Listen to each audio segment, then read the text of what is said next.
When a homeless kid shouted, "Don't eat that," no one expected what would happen next. The park cafe was a magnet for the city's elite, tucked between rows of manicured trees, and the hum of a nearby fountain. It was midday and the cafe buzzed with life waiters. In crisp uniforms, weaved gracefully between tables, balancing trays of artisan dishes and freshly brewed coffee. The air smelled of warm bread and the faint sweetness of blooming flowers. But for one man, none of this seemed remarkable at a prime table in the center sat Bernard Green, a name synonymous with power and wealth. He had built his empire from scratch, starting with real estate in his 20s and expanding into ventures that few could dream of at 72. He carried himself with the confidence of someone who owned not just his world, but perhaps the worlds of everyone around him. His sharp suit and gold-rimmed glasses reflected a life of opulence. Yet as he glanced at the menu, his movements were slow, almost hesitant. Opposite him sat Marissa, his much younger wife. A woman who seemed plucked straight out of a magazine cover. Her jet-black hair framed a face that was impossibly polished. Her bright red lipstick, carefully applied, every inch of her, screamed elegance, but her smile didn't quite reach her eyes. She twirled a diamond bracelet on her wrist, absent-mindedly, her attention fixed not on her husband, but on her phone screen. Nearby, a boy lingered just beyond the patio fence. He was small for his age, his oversized hoodie hanging loosely on his thin frame. His dark eyes darted from table to table, scanning plates and pockets, looking for an opportunity. His name was Malik, though no one in the cafe knew him. His face was familiar on this street, a kid with nowhere to go, always on the outskirts of conversations and the edges of. Concerned, Bernard glanced at his watch. "You're distracted again," he said, his voice calm but pointed. Marissa looked up and smiled, though there was no warmth in it. "I'm right here," she replied sweetly, reaching across the table to place her hand on his. "You know how much I enjoy these lunches," Malik's stomach growled. He moved closer, his footsteps almost silent as he leaned. Against the patio railing, his eyes landed on Berard's table. It was the kind of meal he hadn't seen up close in months, a pristine white bowl of soup flanked by fresh bread and a glass of sparkling water. But then something unusual happened as Bernard adjusted his glasses and picked up his phone. Marissa's hand slipped into her designer handbag. Malik saw her fingers close around a small vial. She twisted it open with a casual flick, tilting her hand ever so slightly over the steaming bowl. The liquid blended with the soup in an instant, disappearing like it had never been there. Malik's breath caught. He froze, watching her stir the soup with the spoon, her expression unchanged. Then she leaned closer to Bernard, her voice low but just audible enough after. "All the trouble I've gone through, you won't ruin this now." The boy blinked, unsure of what he had just witnessed. Was this real? Could a woman who looked so perfect, sitting at a place so polished, really be doing what he thought? But Malik couldn't shake the feeling that something was very wrong. Malik's heart pounded in his chest. As he crouched lower behind the railing, he wasn't sure what he'd just seen, but the way the woman's voice carried those cold words, it sent a shiver through him. He clenched his fists, his nails digging into his palms. No one else had noticed. No one else had been paying attention. It was just him. The faint growl in his stomach pulled him back to reality. But his eyes remained fixed on the couple. Bernard looked tired, distracted, his spoon hovering over the bowl as he checked his phone. Marissa was all charm and poise again, her smile bright, her hand resting on her chai. And, as if she hadn't just whispered something chilling moments ago, Malik could feel the weight of the decision pressing down on him. His instinct screamed to walk away. Why get involved? Who would believe a kid like him, a boy in a threadbare hoodie, standing at the edges of a world he wasn't welcome in? He swallowed hard, glancing around at the other patrons. Laughter, chatter, the clinking of glasses. No one cared. No one even noticed him, but his gaze returned to Bernard's spoon, now dipping into the soup. Malik felt his chest tightened. It wasn't just his imagination. He had seen her pour something into it. He knew what would happen if the old man took a bite. His thoughts raced. He didn't know this man, but that didn't matter. Wrong was wrong. The moment stretched endlessly. And then, without thinking, Malik pushed himself off the railing and marched straight to the table. His legs felt like lead, but his feet didn't stop. His voice cracked as he shouted, "Don't eat that." Heads turned, conversation stopped mid-sentence. The clatter of a dropped fork echoed across the cafe. Bernard froze his spoon inches from his lips, his wide eyes locking onto the boy. Marissa whipped her head around, her expression hardening. "What did you just say?" she demanded, her voice sharp enough to cut through glass. Malik didn't falter. His voice was shaky but loud enough for everyone to hear. "She put something in your food. I saw her, don't eat it." Gasps rippled through the cafe as every patron turned toward the scene. The silence that followed was suffocating.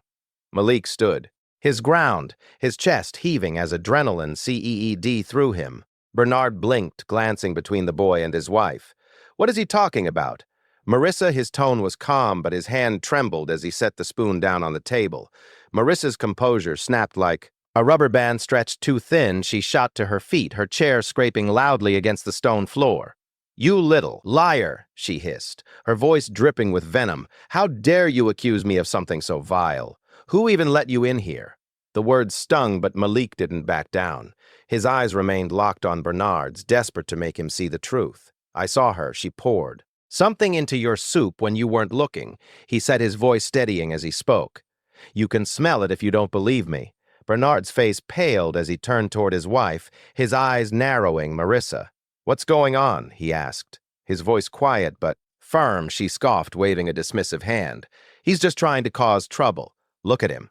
He probably just wants money or food." She spat the words out like they were poison themselves, her gaze flicking to Malik with open disdain, but the boy didn't waver. He stepped closer to the table, his fists clenched.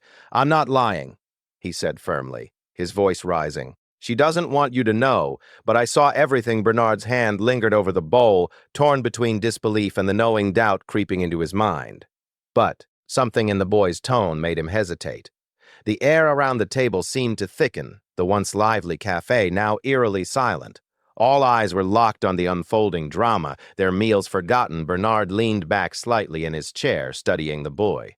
With a scrutinizing gaze, his face bore the marks of a man used to people playing games with him, trying to take advantage of his wealth. But this was different. The boy didn't flinch, didn't look away. "Malik, is it?" Bernard asked, his voice steady though a trace of suspicion lingered. The boy nodded. "Yes, I'm telling the truth. Please don't eat it," he said, his voice soft but insistent. Marissa let out a harsh laugh, crossing her arms as she stared Malik down. "This is absurd," she snapped, her tone icy. "Heck, just some street kid looking for attention. Are you really going to entertain this nonsense?" But Bernard didn't answer her. Instead, he ed up the spoon again, this time holding it closer to his face. His hand trembled slightly, not from fear but from the quiet storm brewing within him. "Marissa," he said slowly, his eyes meeting hers. "You heard him. What exactly is going on here?" Marissa's mask of poise cracked further, her lips pressing into a thin line. "I can't believe you're even asking me that. It's insulting." She turned to the growing crowd, her voice rising. "Hune's lying. Look at him. He probably doesn't even know who you are." "Ah, why would you trust him over me?" The weight of her words hung in the air, but they didn't have the effect she'd hoped for. The crowd was murmuring now, their eyes darting between the three of them. Whispers floated through the air. "Did she really do it? Look at her. She seems nervous. That boy doesn't look like he's making this up."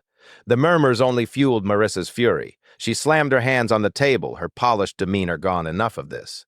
Bernard, eat your damn soup and let's go," she hissed, her voice trembling with rage. But Malik wasn't backing down. He took another step forward, his fists clenched tightly.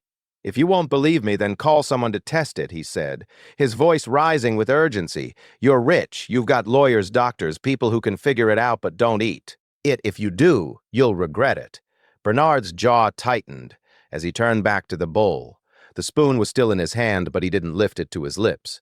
His eyes, tired and calculating, shifted to his wife, Marissa. He said, his voice low, "You've been acting strange for weeks now." Her face flushed, and she stumbled over her words. I don't know what you're talking about. You can't seriously think I'd poison me." Bernard finished for her, his tone razor sharp. The crowd gasped audibly, their whispers growing louder. Malik stood firm, his gaze unwavering. He could feel his heart pounding, but he wouldn't let it show he'd done what he could. Now it was up to Bernard to make the next move. Marissa straightened up, her expression hardening into something cold and unfamiliar. "This is ridiculous. I don't have to sit here and listen to this nonsense," she said, grabbing her handbag. But before she could leave, Bernard's hand shot out, gripping her wrist with surprising strength. "For a man his age, you're not going anywhere," he said firmly. Not until we get to the bottom of this, the waiter who had been frozen in place finally spoke up. Sir, should I call the police? The question sent a ripple through the cafe, and for the first time Marissa looked genuinely panicked. She shook her head violently. Don't you dare, this is just a misunderstanding, Bernard. You can't seriously, but Bernard raised his hand, silencing her. Yes, he said, addressing the waiter without looking away from Marissa.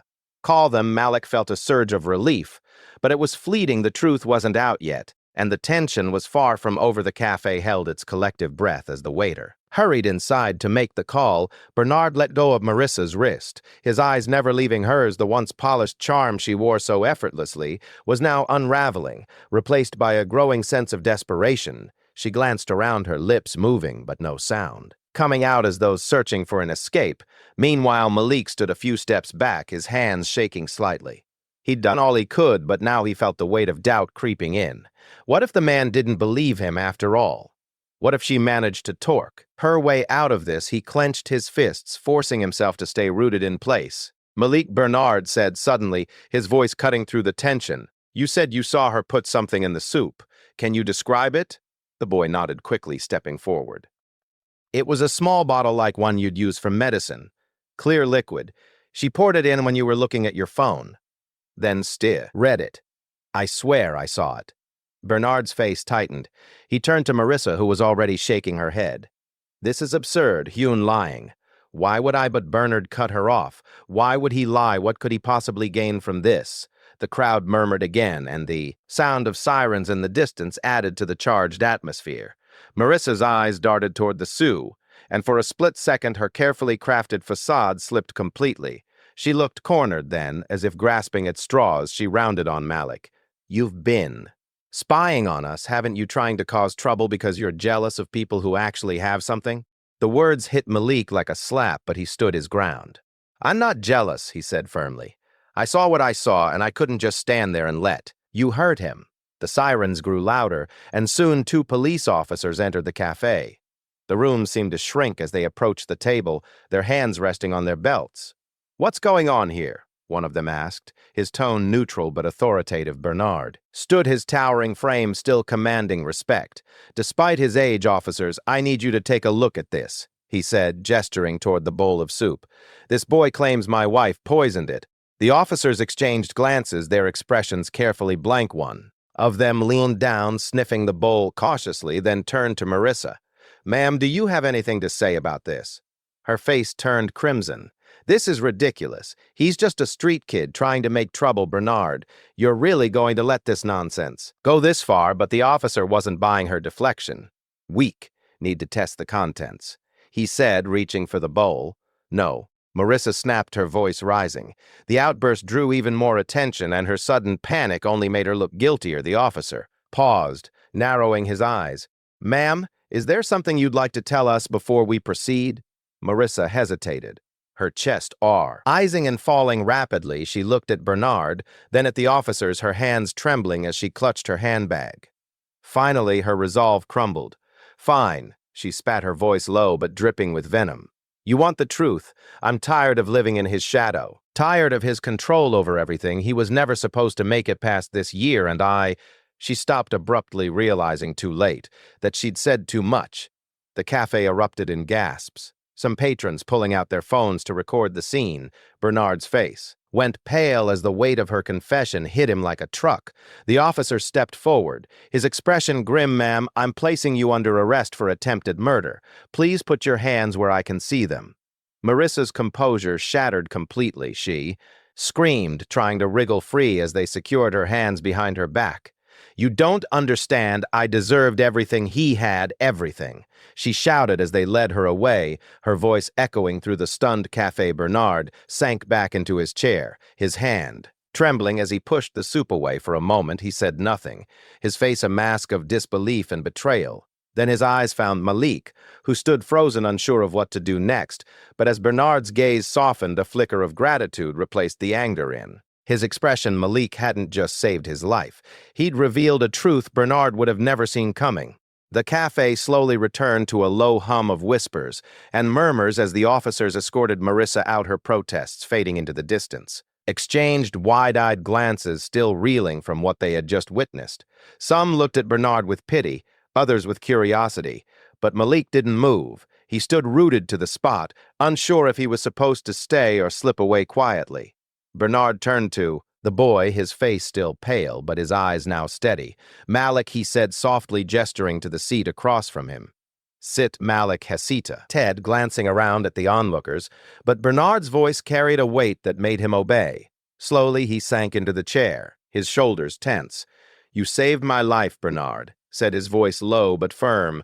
"I don't know how I can ever repay you," Malik fidgeted his hands gripping the edge of the table. "I couldn't let it happen," he said quietly. "I couldn't just watch and say nothing." Bernard nodded, his gaze distant for a moment, as if replaying the entire ordeal in his mind. "Most people would have," he said after a pause. "They would have turned the other way, pretended they didn't see, but you didn't. That took courage, boy." Malik shrugged, his voice barely above a whisper. "I guess I don't like seeing people get hurt, that's all." Bernard leaned back, studying the boy. For the first time, he seemed to really see him not just as a scrappy kid on the streets, but as someone with a story, a soul.